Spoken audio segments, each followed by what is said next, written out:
Hello, everyone, and thank you so much for making the time to join us for this webinar.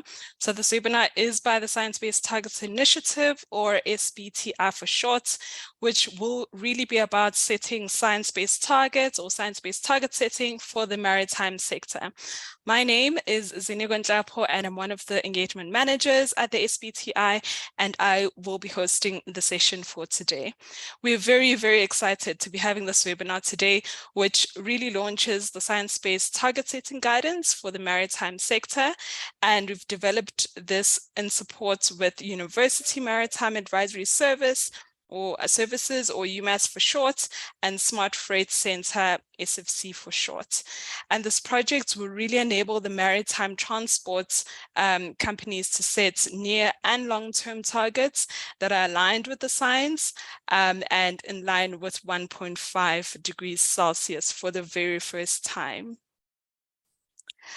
And then perhaps before we get started, we'll just like to go through a couple of housekeeping rules to guide our session for today. So as you've noticed, this is a Zoom webinar.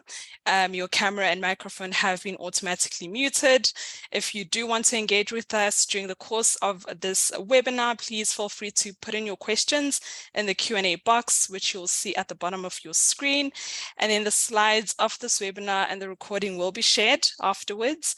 And also to note that we are recording the session for participants who are unfortunately unable to attend today. And perhaps before moving on to the meaty part for today, we'll start off with a brief agenda just to give you a snapshot of what we'll be covering today. So as mentioned, I've already dealt on the housekeeping, and then I'll speak through the agenda for now. And the session we really anticipate to take no longer than 1 hour, but we do expect to get through a bulk of the contents in a very good time. So leaving sufficient time to answer your questions, not only in the Q&A function, but also in a live session towards the end of the call.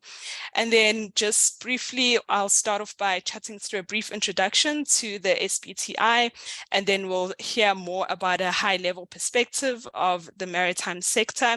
And then afterwards, we'll move on to a more detailed explanation of the science-based target guidance for the maritime transport sector, how it was developed, what it covers, where and how it's applicable, any of the sector criteria and target boundaries that you need to be aware of, as well as some worked examples on the operational control and subcontracted transport. And then as mentioned, we'll finish off with a brief Q&A session where we'll answer some of your questions in a live session. And then just wanted to briefly introduce the team for today and our speakers. So as mentioned, my name is Zinigo Ntlapo, and I'll be hosting the session for today. And then joining us are three gentlemen. So starting off with Fernando Rankel-Viljesana, who is the head of sector development team at the SBTi. And then we also have Jean-Marc Bonello, who is the principal consultant at UMass. And then lastly, we have Alan Lewis, who is the technical director at SFC. And then also just want to acknowledge some of the SBTi colleagues that are working behind the scenes and who have also been working on the development of this project. It's really greatly appreciated. And then briefly on the introduction about the SBTi. So for participants who may not be aware, Science-Based Targets Initiative, or SBTi for short, is really a collaboration between 4 of the world's most respected environmental organizations. So that is the CDP, the United Nations Global Compact, UNGC for short, the World Resources Institute, WRI, and WWF. And it's also in collaboration with We Mean Business. And what we really aim to do is encourage companies to take ambitious climate action by setting meaningful climate targets that are aligned with the latest climate science. And then what we really do is develop resources so that companies understand the level of ambition needed for their particular case. And also we work a lot on validating whether those companies are actually in alignment with the criteria. And then on the next slide, we would like to just highlight the progress that the SBTi has seen to date. So to date, we have over 2,000 companies already setting science-based targets, and well over 2,100 committed companies who are in the process to develop their targets. And also just to mention an exciting a milestone for us is that we've reached the critical mass of 20% of high impact companies that are setting targets in many sectors and regions. So we definitely are starting to see science-based targets become quite mainstream. And then also still on our progress, and you may also have a look at these numbers in our latest progress reports. But yeah, the impact really speaks for itself. We've seen that companies with science-based targets are really decarbonizing faster than their markets or the respective market that they're in as a whole. So just in 2020, we saw a record emissions reduction for companies with science-based targets. On average, between 2015 and 2020, companies with approved targets reduced their combined scope 1 and 2 emissions by about 29%. And this is in comparison to a 25% reduction that we saw between 2015 and 2019. And then also just to highlight that the amount of scope 1 and 2 emissions covered by the SBTi has increased more than tenfold between 2015 and also 2021. And this is from 145 million to 1.5 billion tons of carbon dioxide equivalent, or CO2e. And this is equivalent to the annual emissions from Japan and Brazil combined in 2020, just to put that into perspective. And then at the end of 2021, we had about 2,253 companies across 70 or so countries, representing about 15 industries and showing about a third of a global market capitalization, which is about 38 trillion USD. And these companies had their targets approved by the SBTi or had a commitment with the SBTi. So that's just the SBTi's progress in numbers. And then briefly, before I hand it over to my colleagues, this is just a snapshot of some of the work that's in the pipeline or in development, and also in the last column showing some of the key outputs that have been finalized over the past couple of months and years.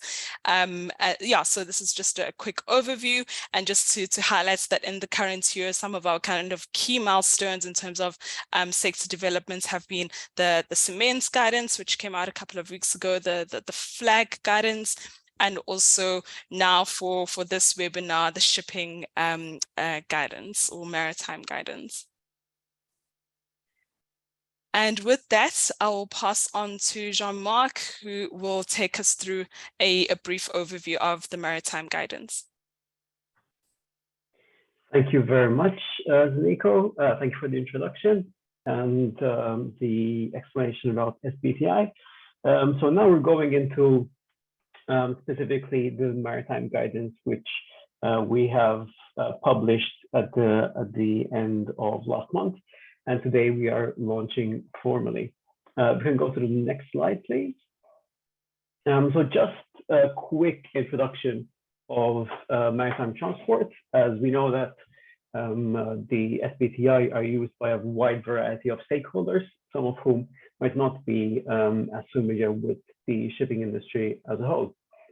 So globally, UNCTAD says the United Nations estimates that 80% of global trade by volume is moved around the world by sea. And all of that maritime transport is predominantly carried out by fossil fuels. And what that means is that the shipping industry as a whole emits around 1 gigaton of CO2 equivalent into the atmosphere every year. So that's around 3% of global man-made emissions. We like to compare this as Nico did with countries. So this would be something equivalent of Germany's emissions from 1 year. So as I said, practically, I would say 99% of all of that maritime transport is done using fossil fuels.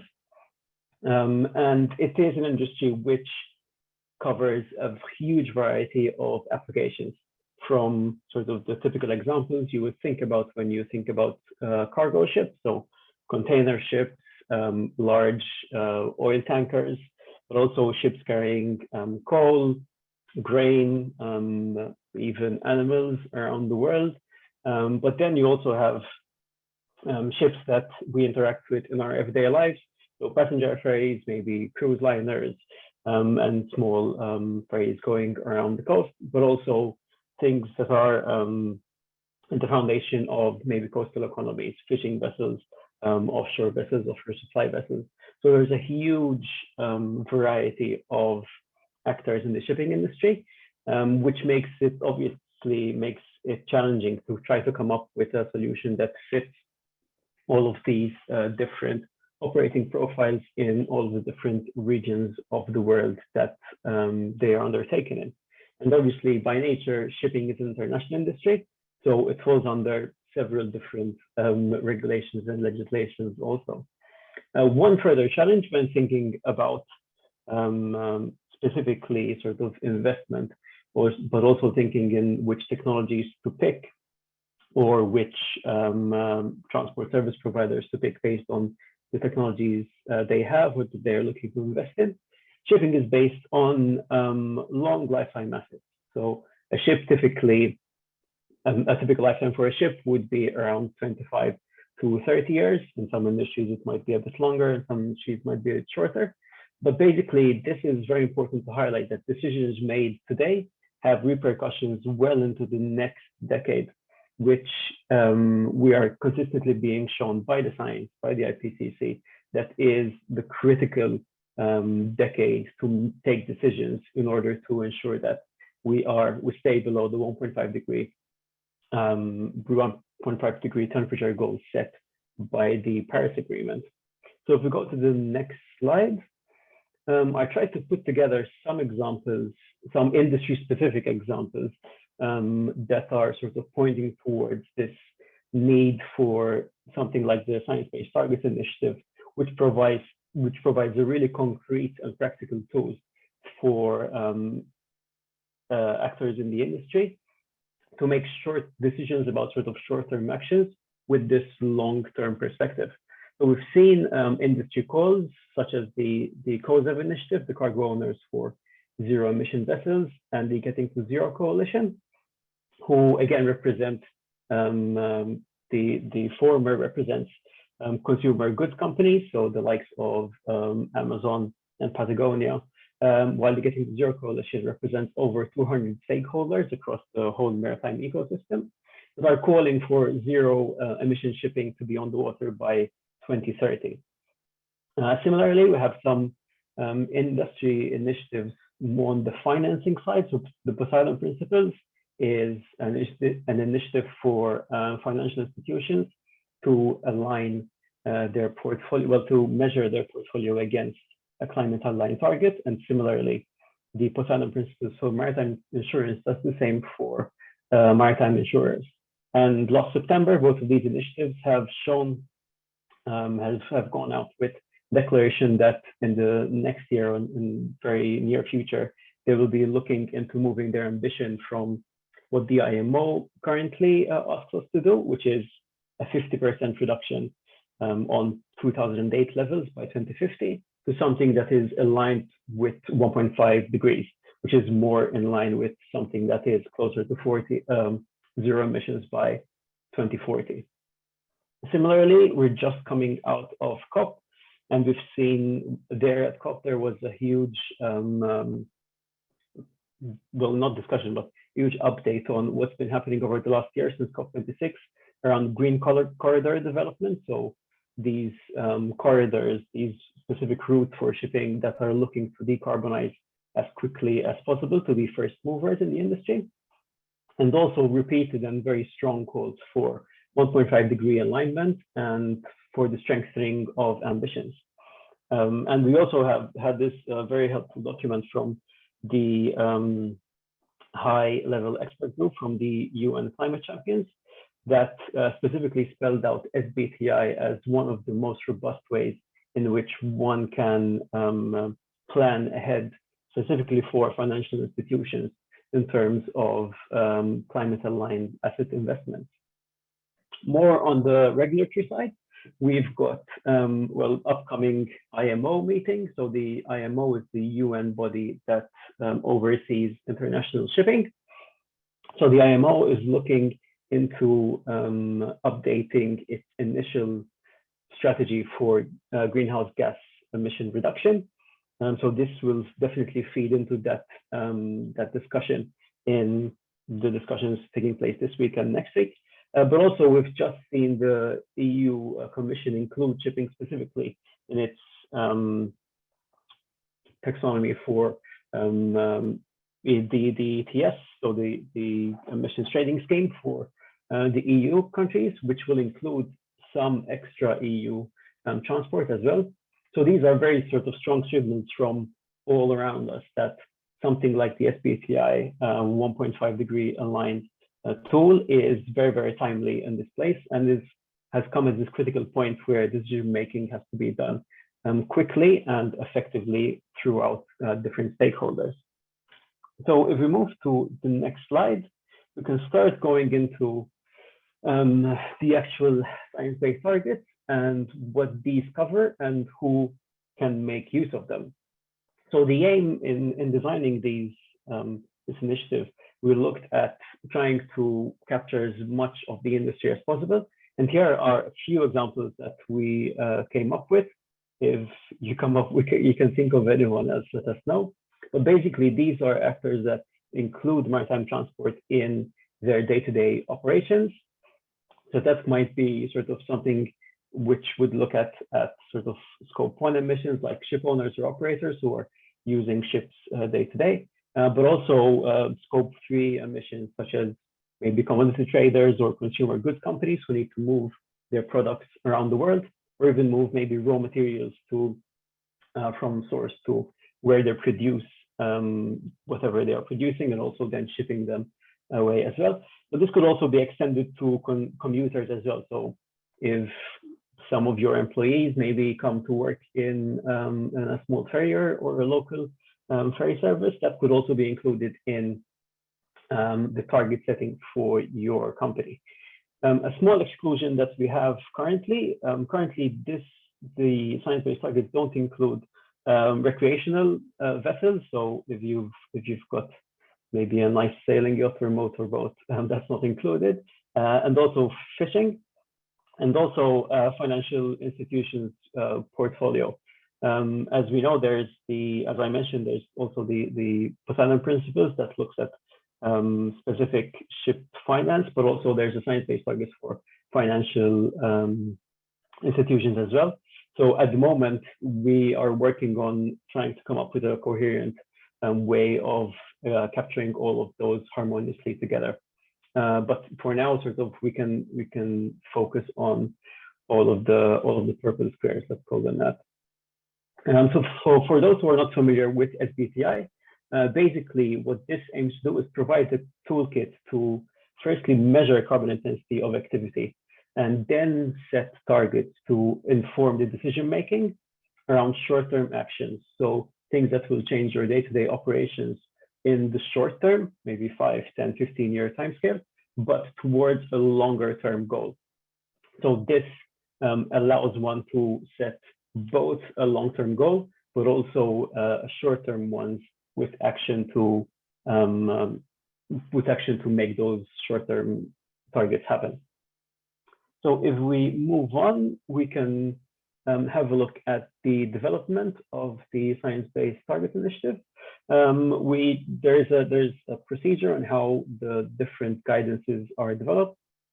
In this case, we started in June 2020.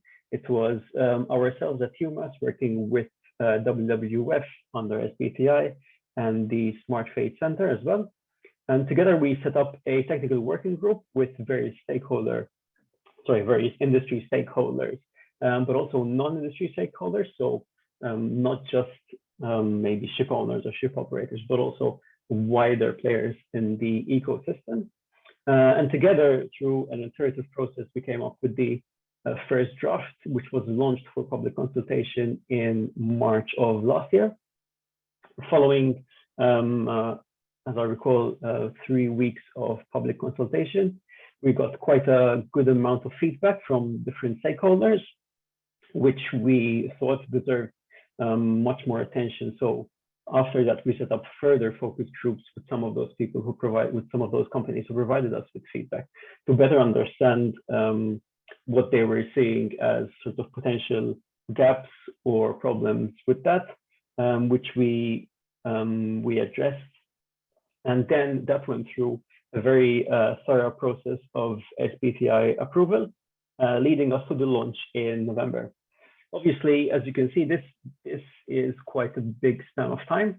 And throughout those years, obviously, we had subsequent new scientific evidence and reports coming through from different parts of the energy ecosystem and shipping ecosystem, which were sort of considered as and when they were available in order to make sure that whatever we published would be relevant and as sort of cutting edge as we could make it based on all of the evidence that was found in the industry at the time. So out of all of this, what this resulted in is, we can move to the next slide, please. 2 main deliverables. Again, these will be familiar to people who have worked with science-based targets before. We have the guidance document and the tool, so the target setting tool. The guidance document is a PDF document that goes through all of the methodology and background assumptions that were taken. And you'll find several references in that go step by step to basically show how the methodology was developed. And our aim was to make this as transparent as possible. So with a bit of playing around, technically one can reverse engineer all of the numbers from that are presented in technical guidance, because it was created from open source data or data which is available publicly. The target setting tool basically provides a platform to translate all of those numbers into a usable package. And in a few slides time, our colleagues from the Smart Fate Center will walk you through a couple of examples of how that could be used day-to-day in target setting. If we go on to the next slide, looking at how the pathways were designed. So basically, to design a carbon intensity pathway, one needs 2 major elements: a carbon budget and a transport work demand projection. As you know, the science-based targets for different scopes has a well below 2 degree trajectory and a 1.5 degree trajectory. So for these 2 trajectories, we use slightly different sources, but the focus is on the 1.5 degrees, as well below 2 degrees only applies for a small part of the reporting. So the 1.5 degrees, the main base document for that is the IPCC 2018 report around 1.5 degrees, where that states specifically how much we need to decrease emissions globally in order to remain below 1.5 degrees. And then for the transport demand, we go to a more sector-specific document, which is the IMO's 4th greenhouse gas study. So this is a global inventory of greenhouse gases from the shipping industry, but also in it has projections for transport demand based on evidence from UNCTAD, again from the United Nations, and various other sources. So putting those 2 together allows us to come up with carbon intensity trajectories into the future. If you go to the next slide, please. One thing that we capture in the science-based targets is well-to-wake emissions. So the science-based targets encompasses all of the emissions starting from when fuel starts its life, be it extracted or grown or whatever it is produced, up to when it is used up on the ship itself. So in this case, following, as we said, the IPCC, we took this line specifically from the guidance there. So declining emissions by 45% from 2010 levels by 2030, and then reaching zero by 2050.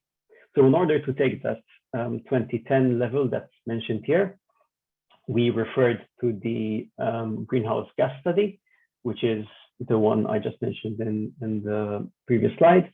Because this was from 2010, we used the third IMO greenhouse gas study, which was the version before. However, the IMO works on a tank to wake basis. So this only encompasses the operational side of the emissions. Therefore, we have to sort of fill in that gap for the well to tank emissions. And in order to do that, we have to assume a fuel mix throughout the industry in order to assume that upstream emissions that are associated with those emissions. So what the reference we used here was a study that we did with Lloyd's Register in 2019.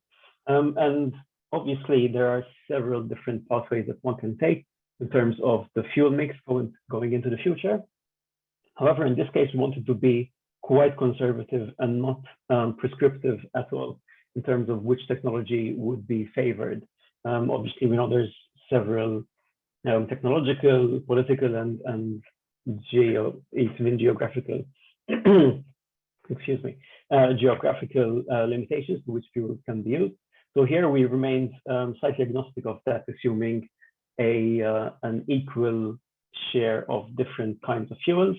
So we've got fuels here in red based on renewable electricity or scalable zero emissions fuels, and some bioenergy in there, some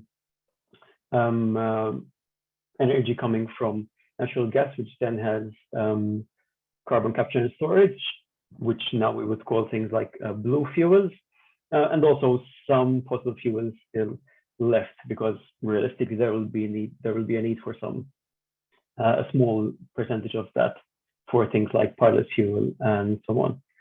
So with all of these building blocks, we could put together a carbon budget for the industry. So if we go to the next slide, we can show what that looks like in several different options. As I said before, we were consistently updating ourselves with all of the different literature that was coming out around this. And whilst we were looking at these, we always kept well-to-wake emissions as paramount, but also including different GHGs, greenhouse gases, and not just focusing on CO2. In this case, the GHGs that most concern vessel propulsion are CO2, N2O, and methane. If one doesn't take account for those, we see sort of leakage of emissions, let's say, in the upstream proportion specifically with regards to other greenhouse gases. So it's important that this initiative captures all of those greenhouse gases. And as you can see, sort of there's various different takes, there's various different ways one can get to the targets. As you will see, the gray line right at the top is our well below 2 degrees pathway, which is based on the IEA's ETP document from 2017. The orange line here is the IMO 2050 line, that is the 50% decrease by 2050. As I said, IMO doesn't consider upstream emissions. So here, this is basically a curve that has been translated from the IMO 50% reduction with an assumption that those emissions will still reduce by 50% on a well-to-wake basis rather than just tank to wake. Here we've also included the yellow curve, which comes from the IEA net zero by 2050, which doesn't take us to zero emissions or 1.5-degree alignment by 2050. And then we've got well, to me, the most interesting curves. The literal translation of the IPCC 1.5-degree document. So that's the blue line that's got that goes straight down to 2030 and then down to zero by 2050. And this is one of the main things that the public consultation brought up, that this might be too severe for industry to align to. We had some players from the most progressive shipping companies and operators telling us, look, we've invested solidly for the past years in technology and new builds, but we still will not be able to achieve this. So in order to achieve a compromise while still sticking firmly to the science, we applied this logistic function, which gives us a very typical S-curve to this transition. So if we follow the purple line, which is the pathway that that the SBTi for 1.5 prescribes, we can see that basically the carbon budget stays the same as the one that the IPCC is recommending. However, this shape follows a more natural progression for the fusion of innovative technologies in society. So basically, you've got the classic sort of first movers, which are happy to spend quite a bit of money and take some risk in order to sort of buy into this. And then slowly, as the technology gets cheaper, as the demand increases, you get the mass of the population shifting their behavior. And that's what creates this curve sloping downwards. One of the consequences to this is we're buying ourselves some time in the first couple of decades. So between 2020 and, well, in the first decade between 2020 and 2030.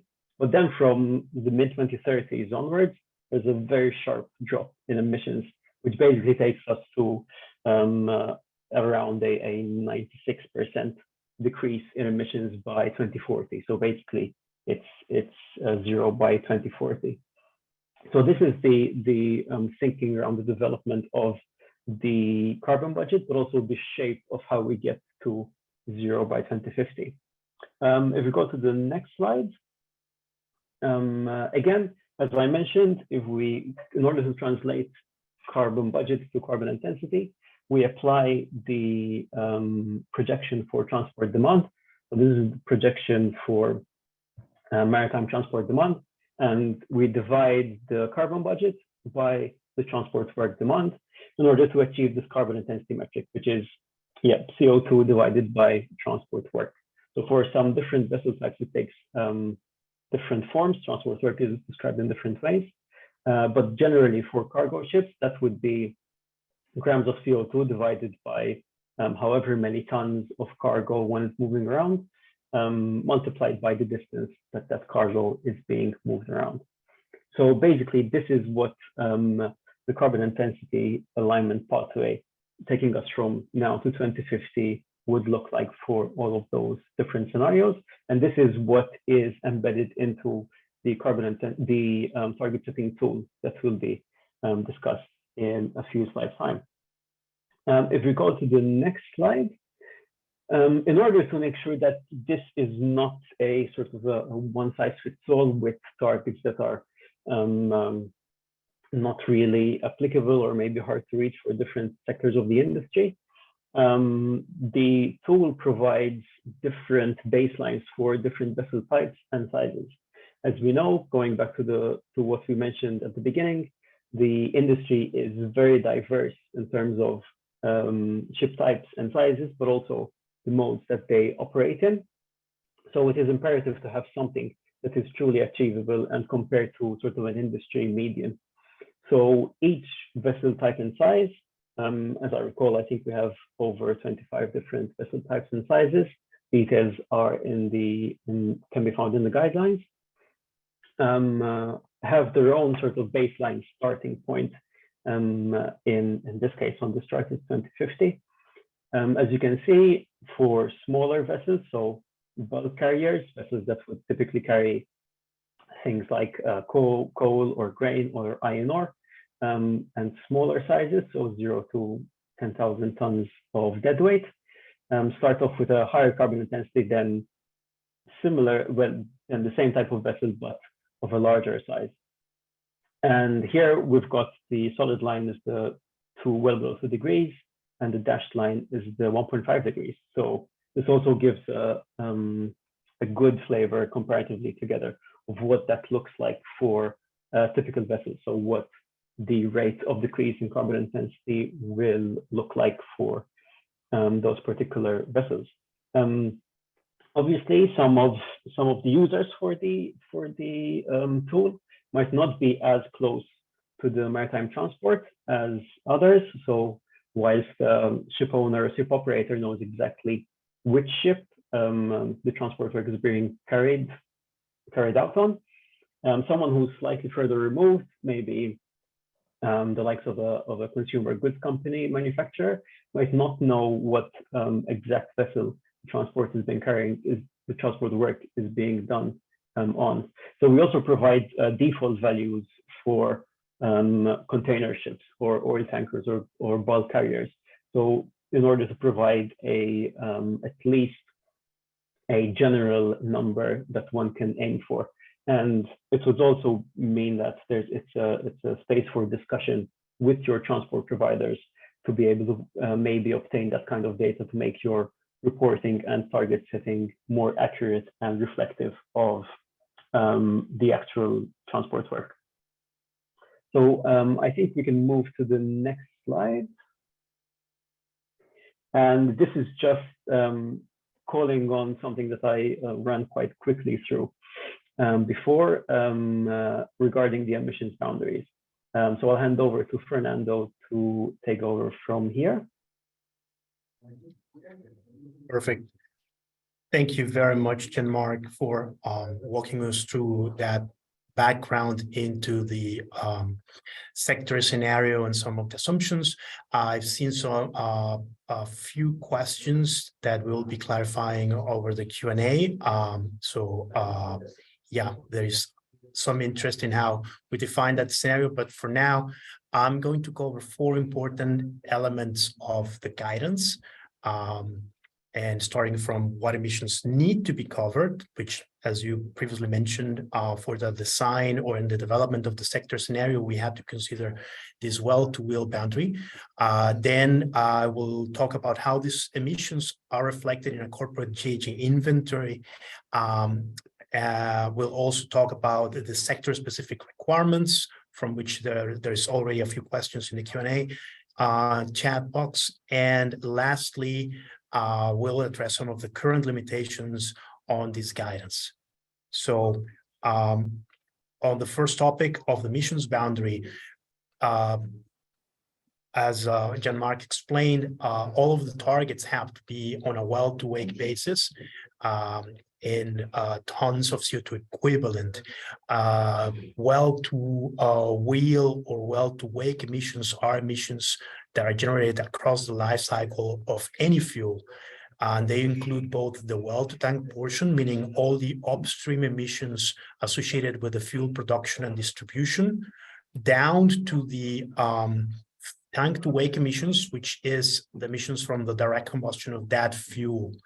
And that captures the fuel life cycle of emissions and help us reflect better the impact of a specific fuel choice in overall transport activity. So this is an approach that we have consistently applied at the SBTi for all transport operations.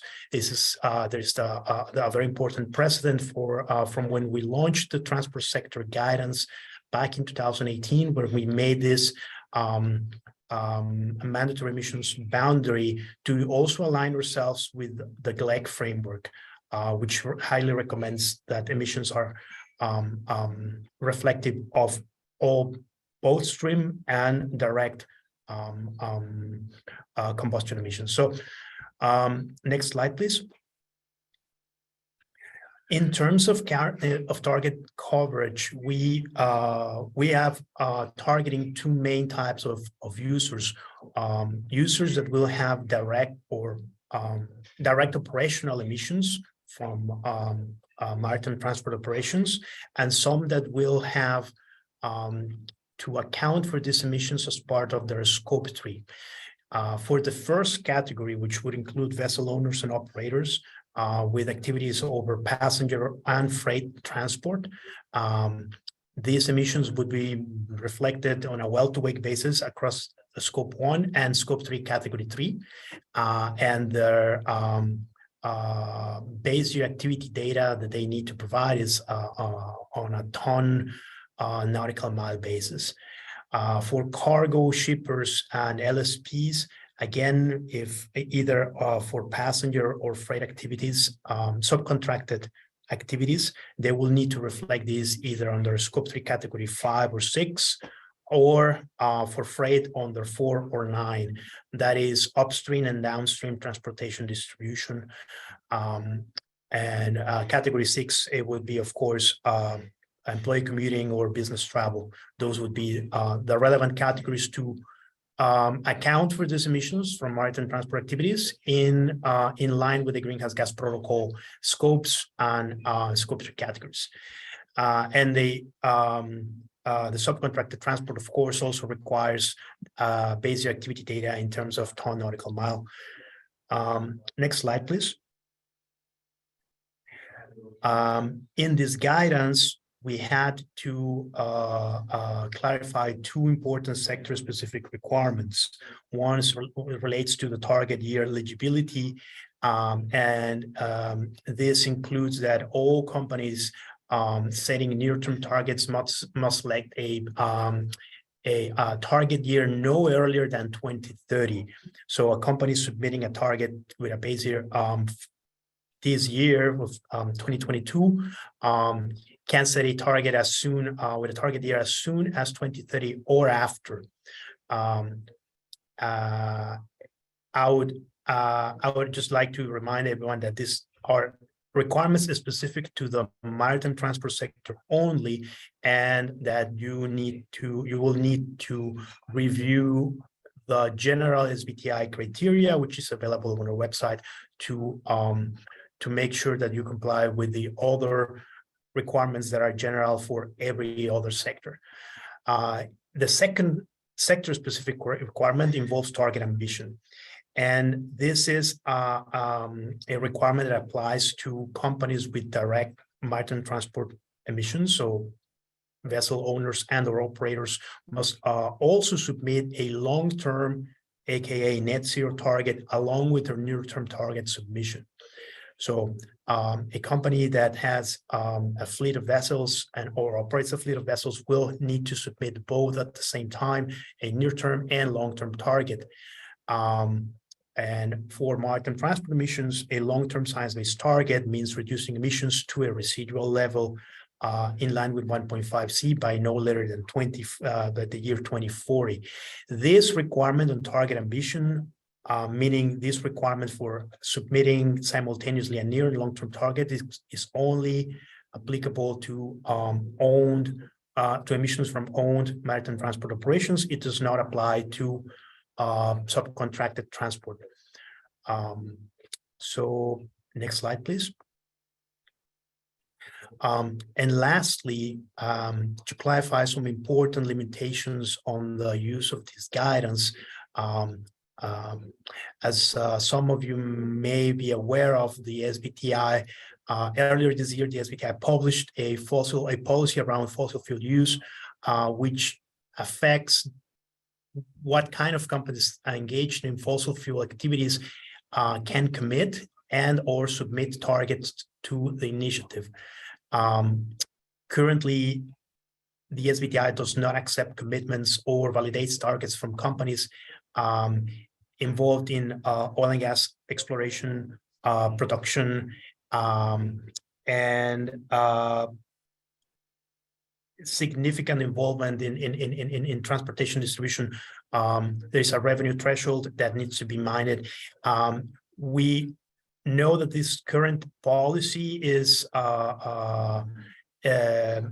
may affect some of the categories included, the vessel categories included in the guidance and the tool, and therefore we advise users of or resources with activities related to the transportation of fossil fuel products to review the current status and any developments of this policy, as well as the latest version of the SBTi criteria and the target validation protocol.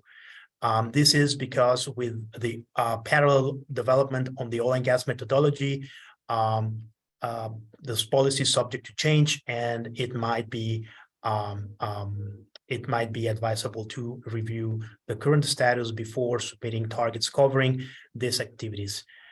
And I think that is the end of my section. I'll hand it back to Seniko. Thank you.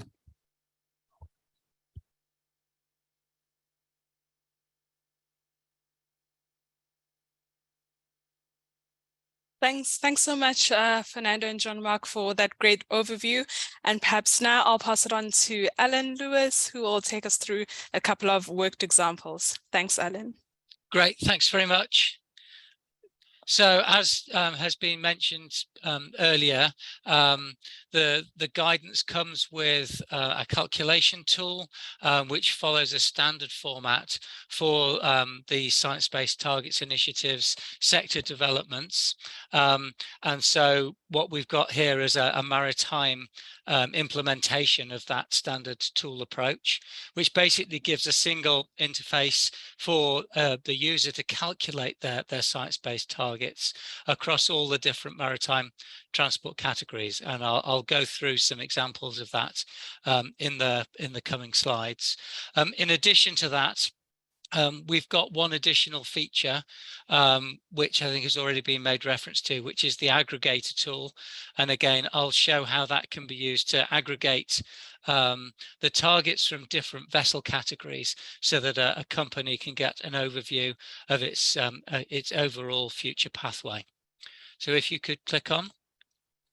The first example I've got actually considers the case of a container user, but not an operator perspective, but the customer perspective, just to emphasize that this tool is not only for ship operators, but also those who are using or having their cargo carried on board. So in this example, we've taken a container ship. So the first example is, or the first action rather, is to select a container vessel from the broad set of categories from the relevant drop-down menu. And then for a customer, it may well be that they're considering the shipping of their goods across a range of different container sizes or container vessel sizes. They don't probably necessarily always know what size vessel that their cargo is being shipped on. And so we have also a default trajectory for this particular situation. So as shown here, select default and then move on down to selecting what your base year is and what your target year is. So in this circumstance, if someone were thinking about setting their targets and going through that process right now, they may well have 2021 data already available and be able to use that as the most up-to-date base year. And they're probably going to submit their targets to SBTi in 2023. So that the maximum duration of that short-term target is 10 years. So if you set that to 2033, then you've set your time scale within the model. Then the next thing to do would be to actually set your input your baseline emissions and the activity that are known to you. In the next boxes. So in this case, just over 1 million ton or 1.5 million tons of CO2 equivalent and a certain amount of nautical ton miles activity in that base year. And then the final factor that is going to determine what your future emission target and trajectory looks like is what you actually anticipate your business growth to be in the coming years.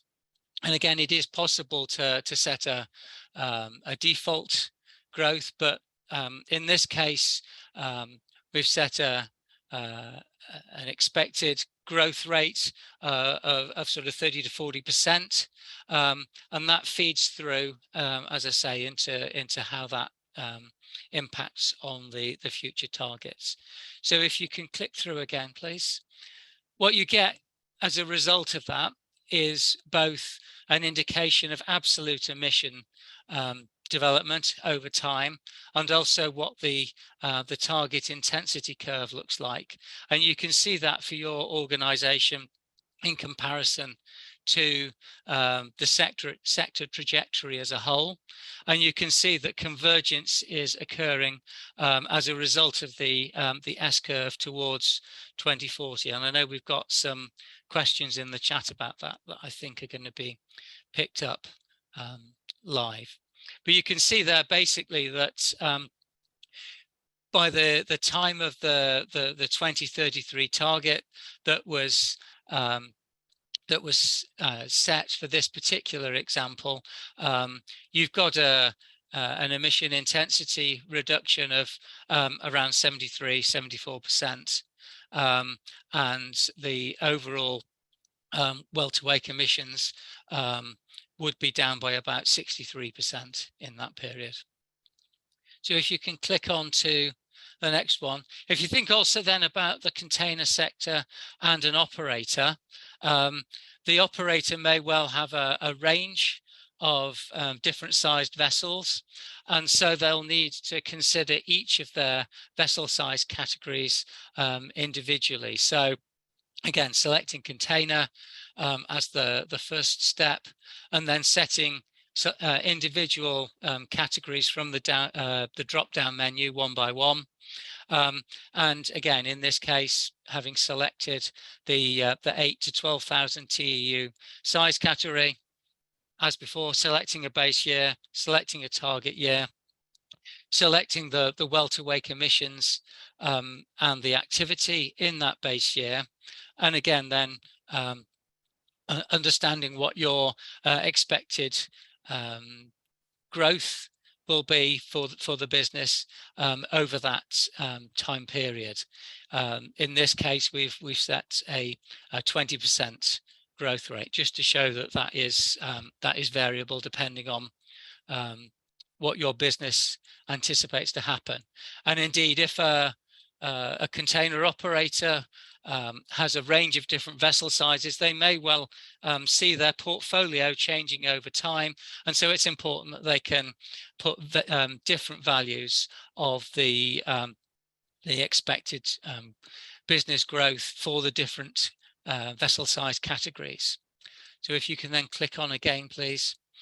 This shows the output that you would get for that particular vessel size category.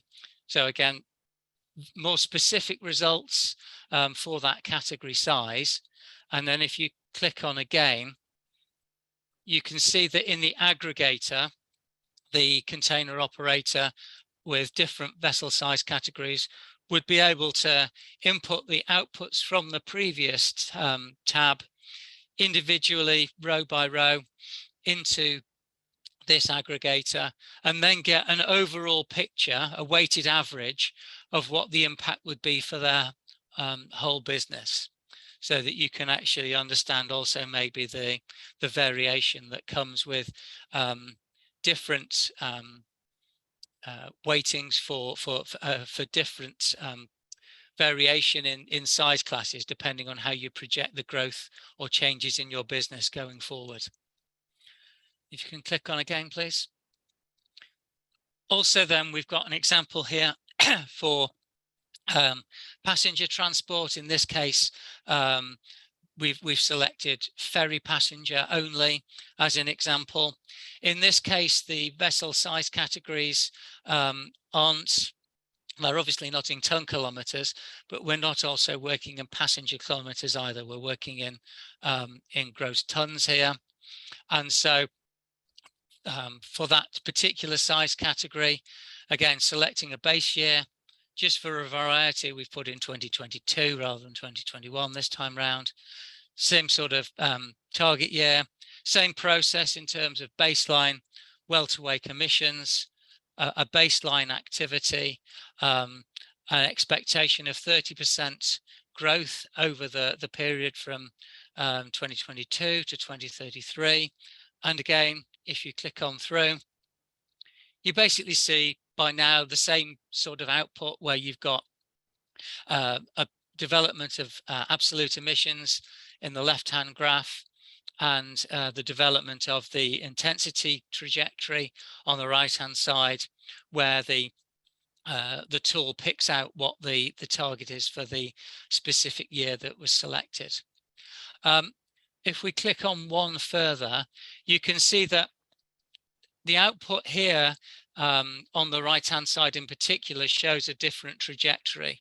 And what this is just showing you is that if you input a more bullish prediction of how your business is going to grow, so instead of the 30% growth rate that I showed on the previous input slide, you go to a 40% growth rate in order to avoid an excessive increase in total emissions, which is obviously what drives climate change. The expectation will be that you have to have a tighter or swifter reduction in your emission intensity in order to stay within the carbon budget.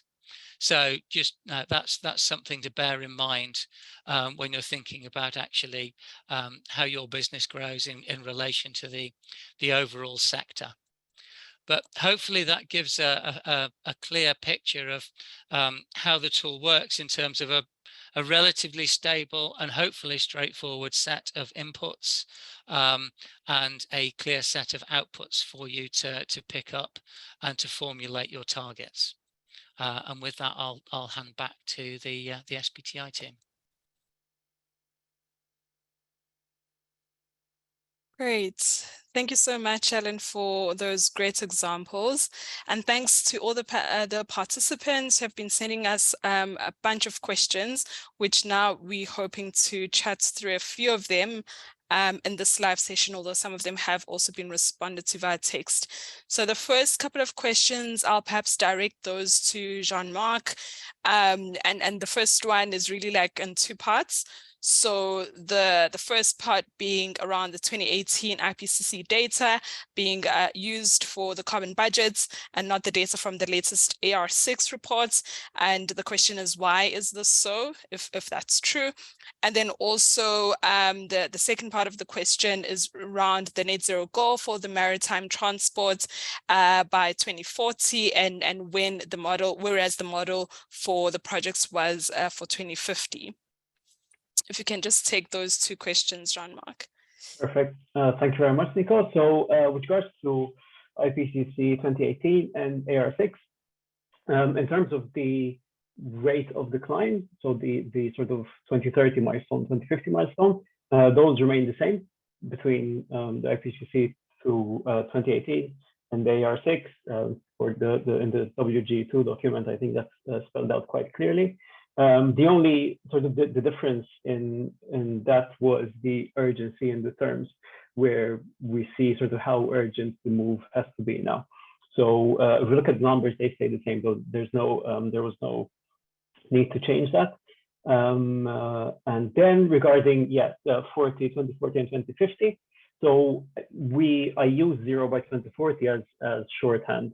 By 2040, it will practically be down to 0. But definitely 0 by 2050. So by 2040, we're seeing something in the region of sort of 96% reduction.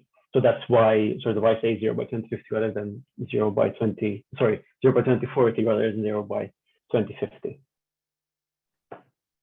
Great, thanks so much for that, for those inputs. And perhaps I'll also direct the next question to you, Jean-Marc. So yeah, the question is, how are the targets aligned to the Poseidon vessel specific targets? Sure. So there's a distinct difference between the Poseidon Principles and the SBTi at the moment.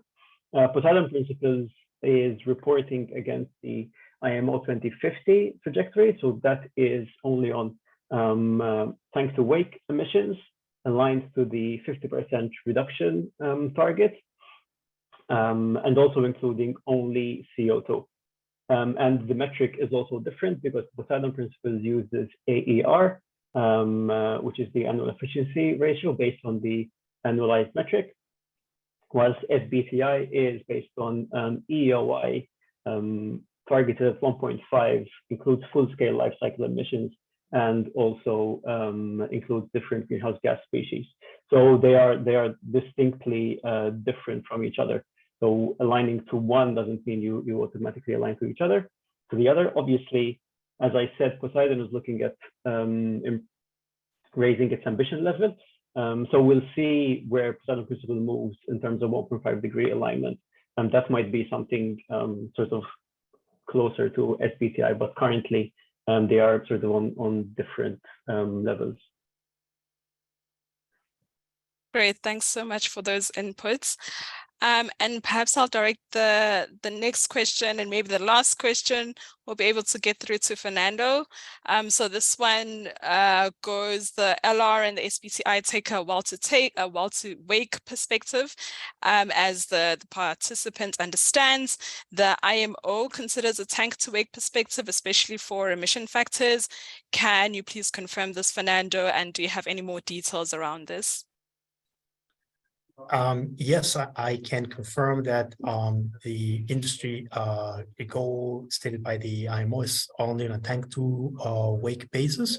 However, as I explained, we believe that the responsible emissions boundary should be on a well to wake basis, as that captures the shift in emissions and the trade-off between different fuel categories. So I'm just happy to confirm that that is the expected or the required boundary, not just for shipping, but for all transport activities that are covered under an SBT.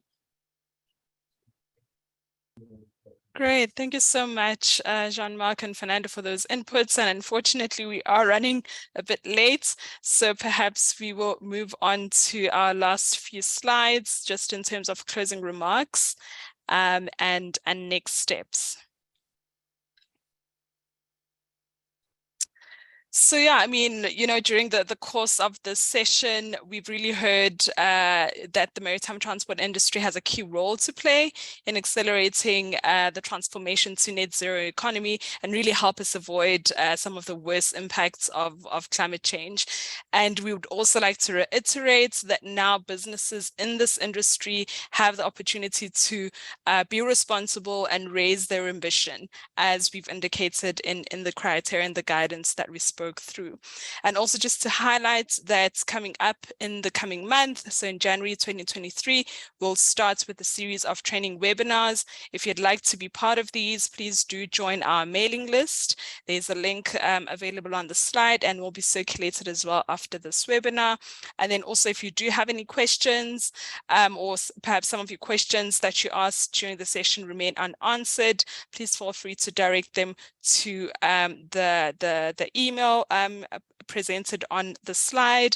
And then, yeah, lastly, you know, the new guidance and materials for this session have already been uploaded and will also continue to be uploaded, especially when we get the recording ready on our YouTube page. And you can also just have a look at the Maritime webpage. And then last but not least, we'd like to finish off with a call to action to all companies. We are urgently encouraging you to set near and net zero science-based targets, again, to avoid the effects of climate change. Thanks again for joining us today, and we look forward to engaging with you over the coming months.